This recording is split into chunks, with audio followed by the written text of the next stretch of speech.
I'm here today with Pat Caristo with the Resource Center for Victims of Violent Deaths, and she's going to talk with us about some of the concerns and needs that families have when they've experienced a type of death, and we'll talk a little bit about grief support going forward. So Pat, could you kind of give us an idea of some of the services that you have here and what you provide for families?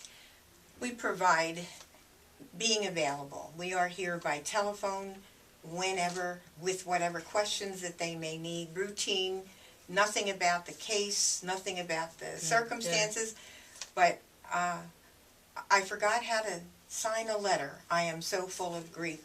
What do I do? Or I can't get my bills paid. How do I do this? Who's there to help me?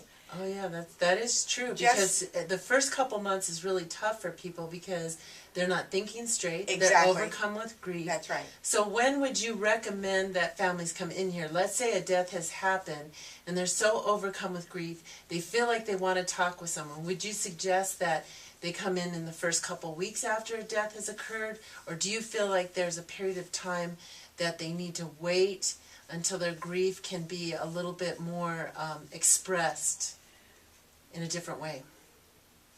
It varies with family. It varies with the circumstances. The grief is one thing. The immediate issues are another. The law enforcement issues are another. Yeah. If there is a suspect that's a factor in a homicide case, and they're needing to talk to police, or police needing to talk to them, they don't know what to do. They don't know who to talk to. How do I deal with that? There is no suspect. They don't know what to do because they don't know who killed their loved one. Right. What do they do? That's another set of questions. Then the grief itself. What do? We recommend that they contact the Office of the Medical Investigator. They have a grief services program. Yes, they do, and they're very good and at Nancy, what they do. Exactly. Nancy Mance is a certified counselor. We are not. We are what you would call peer support. In other words, we have people who have lost members of their family or friends to violent death. They've gone through the grief process and they've gotten to a point where they can now help others. So they can tell you, this is what I did. This worked for me. Oh yeah. We have peer group meetings where you sit around a table with other families and just tell your story. Now, do you guys have some recommendations for counselors here in Albuquerque that are specifically better at these kinds of crimes and better at helping families work through these issues? The OMI Grief Counseling Service is free to them. There are paid counselors that are available. We do have one counselor that works with us that has donated some of their time. Oh, so there's a variety of services that way. We will accompany you to court. We will accompany you to meetings with the detectives if that's necessary. Again, you may just be having a terribly bad day. No one to talk to. You can call us and we'll just talk to you on the phone. That's nice. Sometimes that's all they need. That's exactly. Right. And in fact, that's what they say. I just need it to be able to say, I'm having a bad day. Yeah. We have walk-in hours from 12 to 3, so that if you want to come and sit down and visit about it, we can do that too. Okay. Pat, go ahead and let everybody know. So the walk-in hours are 12 to 3, Monday through Friday, and your website. We have a website that you can get some information about. We're going to make the website a little more interactive, where you could actually pose some questions on the website and we can answer you back. Good. That's That'd not quite working yet. Okay. But you can call by phone. Phone number? 505-243-2222.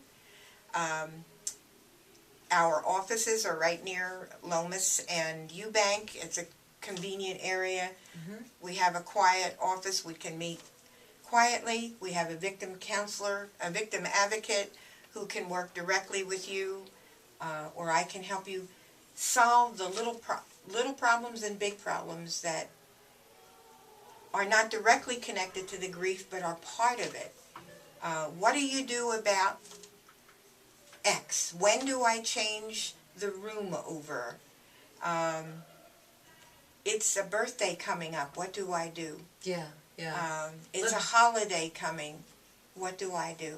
Yeah, absolutely. I'm crying because I saw something on television, and families are saying, well, you should be over this by now, and I'm not.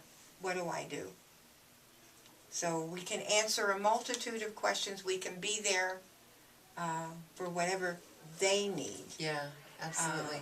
I don't want to say this is what you need. You know what you need. You may not even know what you need. Now, we have our families get in touch with the Crime Reparation Act so that they can get that benefit that the state allows them to. So you help them fill out that paperwork. We can help them fill out the form. Okay. See what they need. There is a time limit for that. There are some time limits they need to be aware of. But no, you come when you feel the need. Some people cannot deal with this within the first weeks or months. Other people may need to do it right away. Right. But you need to be aware that to get reparations from the state of New Mexico, it needs to be within 2 years. Also, if you have some legal issues and a wrongful death case might be a part of what has happened, that is a 2-year time limit. So there are some time limits you need to know about. Okay, great. Well, thank you, Pat Caristo with the Resource Center, Victims of Violent Death. Thank you.